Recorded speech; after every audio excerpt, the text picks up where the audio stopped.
Subscribe to our YouTube channel and press the bell icon for the latest updates. How to change your time zone on a Microsoft account. Open your favorite browser. Go to Microsoft.com.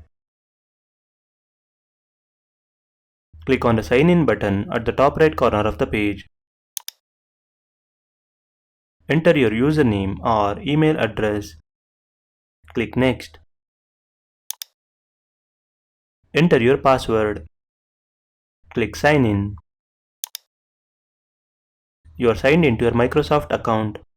Click on the profile picture at the top right corner of the page and select My Microsoft Account to access your account dashboard. Click on Your Info in the top menu bar. In the Profile Info section, click on Edit Profile Info link. Under Personal Info section, click on the Time Zone field. Select your time zone from the drop-down menu. Click Save to apply the changes. That's it, the changes has been saved.